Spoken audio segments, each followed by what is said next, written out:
ایک بہن نے فرمایا کہ غسل کا طریقہ مصعب کیا ہے وہ بتا دیں، اور کیا عورت بغیر بال کھولے نچلے دھڑ سے ہی غسل کر سکتی ہے یا نہیں؟ دیکھیں، غسل کا آسان سا طریقہ یہ ہے کہ واش روم جانے سے پہلے آپ بسم اللہ الرحمن الرحیم پڑھیں اور دل میں پاک ہونے کی نیت حاضر کر لیں۔ زبان سے کہنا ضروری نہیں ہوتا، اور پاک ہونے کے لیے کلمہ پڑھنا کوئی ضروری نہیں ہے، اصل تو ہے غسل کے فرائض پورے کرنا۔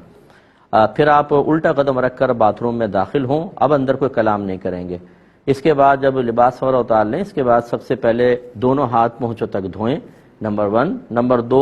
پھر اگر جسم پہ کوئی گندگی وغیرہ لگی ہو تو اس کو صاف کیجئے۔ پھر تیسرا، نماز کی طرح کا وضو کریں۔ اس کے بعد چوتھا، پورے جسم پر تیل کی طرح پانی کو مل لیں، خصوصاً جب سردیوں میں آپ نہا رہے ہوں، اور خصوصاً جب شاور وغیرہ سے نہ نہا رہے ہوں، بالٹی وغیرہ سے، تو زیادہ ضروری ہے کہ ایسا کر لیں۔ اور یہ غسل جنابت کی میں آپ کو خاص بات یہ کر رہا ہوں، احتیاط، ورنہ عام غسل میں تو نہ بھی کریں، چلے مسئلہ نہیں ہے، تیل کی طرح پانی کو مل لیں۔ اس کے بعد پھر اپنے سیدھے کندھے پر، نیچے دھڑ پر 3 مرتبہ پانی ڈالیں، پھر الٹے کندھے پر، پھر سر پر 3 مرتبہ پانی ڈال کر پورے بدن کو دھو لیں، اور آخر میں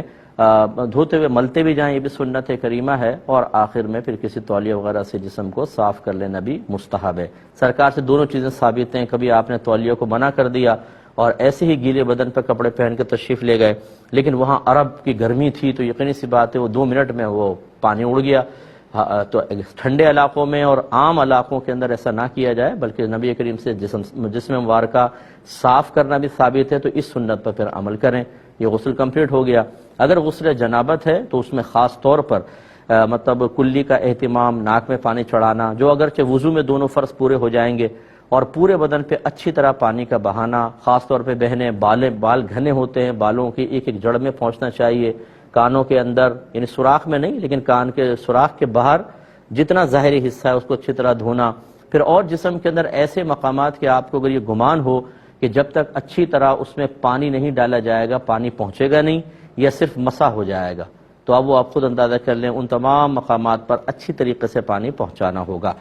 اب جو آپ نے بال کھولنے کا کہا، دیکھیں نبی کریم صلی اللہ علیہ وسلم نے ایک خاتون کو جس کی بالوں میں مینڈیاں بنی ہوئی تھیں، یعنی 3 4 بنا کے بہت ساری مینڈیاں، ان کو کھولنا بڑا آزمائش تھا، تو سرکار نے ان کو اجازت دی کہ آپ اسی پر پانی بہا لیں، بس سر کے یعنی بالوں کی جڑ تک پانی پہنچ جائے اور سر تک، باقی بالوں پر پانی بہا لیں، کھولیں نہیں۔ لیکن جو عام چٹیا ہوتی ہے اس کو کھولنا ہوگا، اور سر دھوئیں نہ دھوئیں اس پر یاد رکھیں، خواتین کو سر دھونا فرض ہے۔ یہ غلط کسی نے مسئلہ نکال دیا ہے کہ جی بہنیں سر چھوڑ دیں، نیچے دھڑ سے نہا لیں، غسل ہو جائے گا۔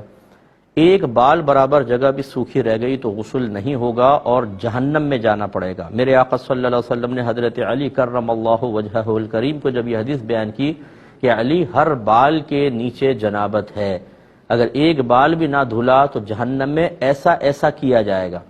تو حضرت علی رضی اللہ تعالیٰ عنہ کہتے ہیں، اس کے بعد میں نے اپنے سر سے دشمنی کر لی، یعنی آپ پھر سر منڈایا کرتے تھے کہ اس خوف کی وجہ سے کہ کوئی ایک بال سوکھا نہ رہ جائے۔ ہاں، اگر کوئی بہن ایسے علاقے میں ہیں جہاں پر بہت ہی سخت سردی ہے، گرم پانی یوز کریں، اس کے بعد بھی فوراً ایک دم بال ٹھنڈے ہو جاتے ہیں اور شدید قسم کا نزلہ، سر کی جکڑن ہو سکتی ہے، چاہے سر کتنے ڈھک لیں تب بھی ان کے ساتھ ایسا معاملہ ہوتا ہے، وہ ہیٹر چلنے کے باوجود بھی اس کا شکار ہو جاتی ہیں۔ اگر اس قسم کی پرابلم ہے تو یہ ایک مجبوری کی صورت ہے، پھر نیچے سے نہا لیں اور اوپر سر کا اور بالوں وغیرہ کا مسح کر لیں جب تک یہ کیفیات رہیں۔ یا بعض ایسے ہوتے ہیں جو مطلب ہیٹر افورڈ نہیں کر سکتے ہیں، ایسے بھی ہوتے ہیں بعض گھر تو وہ ٹھنڈا بہت زیادہ ہوتا ہے گھر، اس میں پھر یہ صورتحال ہے کہ اگر بال آپ گیلے کر کے رکھیں گی تو بہت زیادہ بیماری کا اندیشہ ہے، وہاں پر بھی اس کی اجازت ہوگی کہ جب تک یہ کیفیات باقی رہیں